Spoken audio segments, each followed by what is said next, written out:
हम अनुरुद्ध कुमार आपके साथ फिर जुड़ रहे हैं। तो इसी में हमारा अगली कड़ी का जो क्वेश्चन है उसको हम देखते हैं। कल एक टेस्ट हो गया था, दूसरा है, देखते हैं।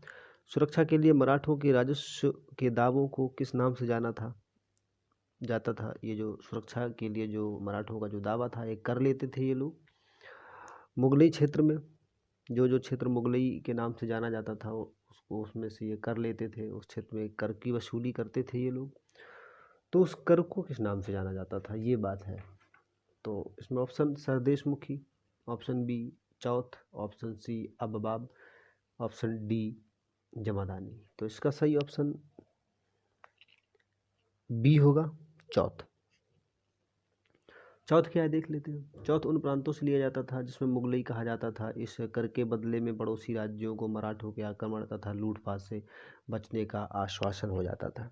तब अगर चौथ मराठा वसूल लेते थे तो उनको जो है मुगलई जो मुगल थे उनको जो है उसके आसपास के जो पड़ोसी राज्य थे उसमें मराठों के आक्रमण का जो है आश्वासन दिया जाता था कि हम आक्रमण नहीं करेंगे, आपका क्षेत्र सुरक्षित रहेगा। दूसरा क्वेश्चन इसी कड़ी में, दिल्ली में पुराना किला के सामने खैरुल मस्जिद नामक मदरसा का निर्माण किसने करवाया था। जो दिल्ली है, दिल्ली में लाल किला के सामने एक मस्जिद बनी हुई है जिसका नाम है खैरुल मंजिल। दरअसल में ये एक मदरसा था। क्या था? मदरसा था। उर्दू की शिक्षा दी जाती थी। तो इसका जो है निर्माण किसने करवाया था, ये जानना है। तो इसका option A Hamida Banu Begum, option B Salima Sultan, option C Jiji Anga, option D महाम अनगा। तो इसका जो निर्माण करवाया था वो महाम अनगा ने करवाया था। महाम अनगा जो थी, ये जो है औरंगजेब के समय की बात है। दिल्ली में पुराना किला के सामने खैरुल मस्जिद नामक मदरसा का निर्माण महाम अनगा ने करवाया था। खैरुल मस्जिद मदरसा था जो शिक्षा के लिए जाना जाता था, सीधी बात ये है। दूसरा देखते हैं अगला। अलाउद्दीन खिलजी के दक्षिण भारत पर आक्रमण करने के समय देवगिरी का शासक कौन था। अलाउद्दीन खिलजी ने जब दक्षिण भारत में आक्रमण किया उस समय दक्षिण भारत में जो एक राज्य है देवगिरी, वहाँ का शासक कौन था। ऑप्शन में है ए रामचंद्र देव, बी शंकर देव, सी प्रताप रुद्र देव, डी राजराज देव। तो देख लेते हैं। उस समय देवगिरी का जो शासक था वो आपका रामचंद्र देव थे। शंकर देव रामचंद्र देव के पुत्र थे। जब रामचंद्र देव की मृत्यु हो जाती है उसके बाद में शंकर देव देवगिरी के शासक बनते हैं। राजराज देव दक्षिण भारत के पांड्य देश के राजा थे। प्रताप रुद्र देव भी पांड्य देश के ही राजा थे।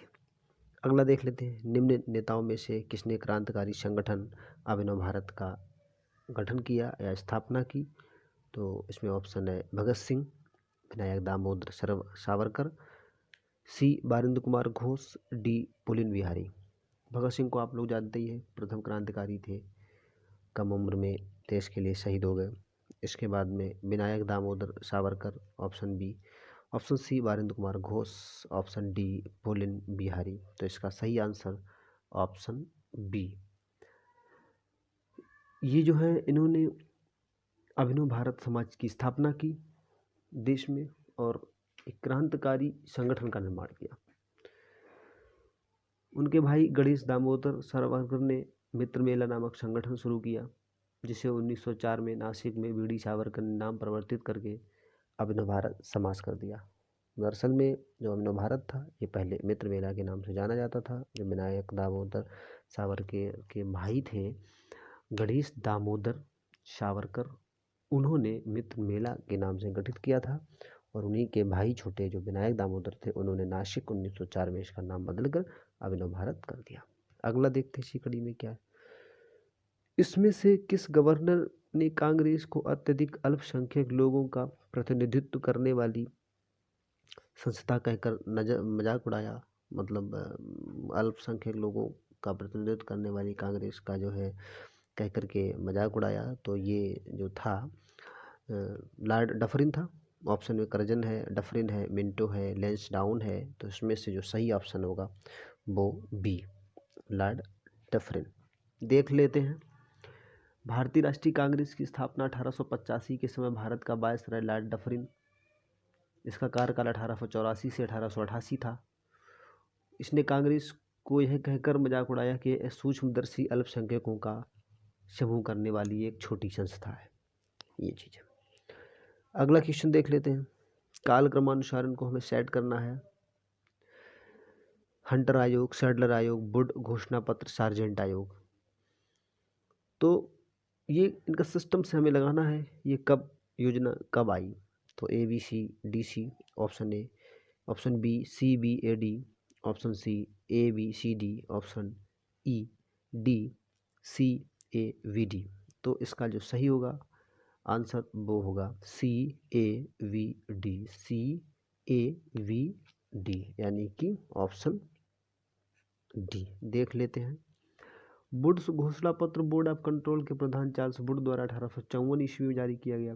हंटर आयोग की स्थापना ब्रिटिश शासन में लॉर्ड रिपन 1880 से 1884 में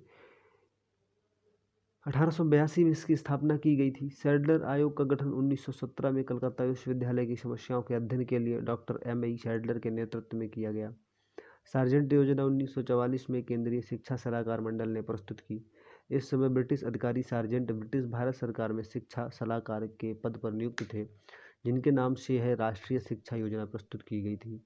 अतः इसका जो क्रम सही होगा वो CAVD होगा, यानी कि वुड घोषणा पत्र, इसके बाद में हंटर आयोग, इसके बाद में सैडलर आयोग और इसके बाद में सार्जेंट योजना या योजना, जो भी कहेंगे। इसके बाद में और है इसी कड़ी में आगे क्वेश्चन हमने और तैयार किए हुए हैं, देख लीजिएगा। कोल विद्रोह, कोल विद्रोह का क्षेत्र पूछा गया है। तो कोल विद्रोह कहाँ हुआ था? छोटा नागपुर क्षेत्र, पश्चिमी राजस्थान, मध्य प्रदेश, दिल्ली। तो ये जो आपका कोल विद्रोह क्षेत्र था ये छोटा नागपुर क्षेत्र में था, जो झारखंड महाराष्ट्र का एरिया पड़ता है, छत्तीसगढ़ का, वहाँ पे कोलों के द्वारा ये विद्रोह किया गया था। तो कोल विद्रोह का जो क्षेत्र है ये आपका छोटा नागपुर का क्षेत्र है। अगला क्वेश्चन देखिएगा। गोमधर कुंवर किस आंदोलन के नेतृत्व करता थे? जो गोमधर कुंवर थे ये अहोम एक आंदोलन हुआ था असम में, उसके नेतृत्व करता थे। तो इसका जो ऑप्शन है वो ऑप्शन बी सही होगा। तो क्वेश्चन जो 15 है उसका ऑप्शन आपका ए होगा। 16 का ऑप्शन बी होगा। ये असम में अहोम हुआ था। आपका जो आंदोलन है 1828 ईस्वी में ईस्ट इंडिया कंपनी के खिलाफ किया गया था। हालांकि इसको ईस्ट इंडिया कंपनी बुरी तरह से कुचल दिया। लियाकत अली का संबंध किस राज्य से या किस स्थान से या किस शहर से, देख लीजिएगा। तो लियाकत अली का तो पहली बात तो उत्तर प्रदेश के हैं, और उत्तर प्रदेश के ही चारों शहर ऑप्शन में भी दिए गए। Option A Banaras, option B Allahabad, option C Kanpur, option D Lucknow. तो लियाकत अली सन 1857 की क्रांति में इन्होंने भाग लिया और इनका संबंध जो है इलाहाबाद से था। अगला देखते हैं, तीन दरवाज़ा मस्जिद कहाँ स्थित है? तीन दरवाज़ा मस्जिद कहाँ स्थित है? बहुत इंपॉर्टेंट क्वेश्चन है। इसका option A Ahmedabad Gujarat, option B Hyderabad Telangana, option C Vadodara Gujarat, option D Nashik Maharashtra. तो इसका सही आंसर है अहमदाबाद गुजरात। जो तीन दरवाज़ा मस्जिद है ये अहमदाबाद गुजरात है। अगला, ऐतिहासिक स्थल हुल्लास किस राज्य में है? ऐतिहासिक स्थल जो है वो देख लीजिएगा, हुल्लास किस राज्य में है? तो ये जो है आपका ऐतिहासिक स्थल हुल्लास जो है एक सभ्यता से जुड़ा हुआ स्थान है। इसका option A Rajasthan, option B Madhya Pradesh, option C Gujarat, option D Uttar Pradesh. तो इसका सही आंसर होगा उत्तर प्रदेश। हुल्लास जो है आपके उत्तर प्रदेश का एक स्थान है।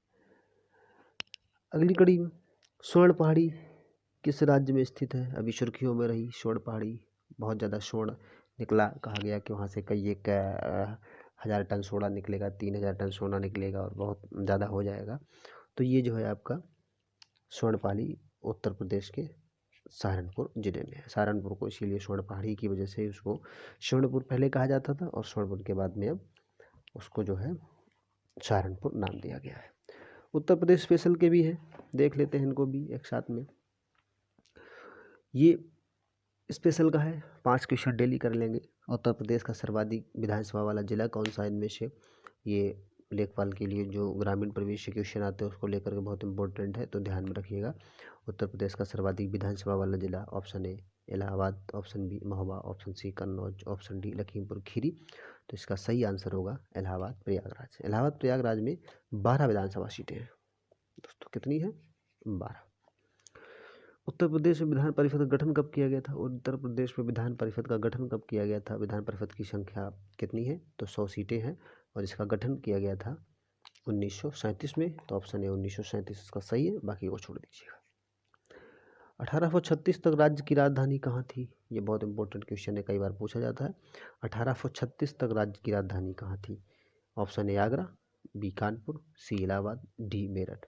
तो 1836 तक आपकी राजधानी आगरा थी, कुछ समय के लिए इलाहाबाद भी रही है, लेकिन वर्तमान में आप जानते हैं आपकी राजधानी लखनऊ है। उत्तर प्रदेश में न्यायिक अनुसंधान संगठन या अनुसंधान प्रशिक्षण संस्थान या केंद्र कहाँ है? क्या जो भी है, जैसे भी पढ़ेंगे पढ़ लीजिएगा। उत्तर प्रदेश न्यायिक अनुसंधान एवं प्रशिक्षण केंद्र कहाँ है? तो इसका ऑप्शन है आगरा, बी लखनऊ, सी कानपुर, डी गाजियाबाद। तो इसका जो सही आंसर होगा वो लखनऊ। कहाँ है? लखनऊ। बहुत वेरी वेरी इंपॉर्टेंट क्वेश्चन है। क्वेश्चन नंबर नेक्स्ट है, उत्तर प्रदेश उच्च न्यायालय की स्थापना कब हुई? उत्तर प्रदेश उच्च न्यायालय की स्थापना कब की? ऑप्शन ए 17 मार्च 1866, ऑप्शन बी 13 मार्च 1870, ऑप्शन सी 20 मार्च 1902 को, और डी 17 मार्च 1907 को।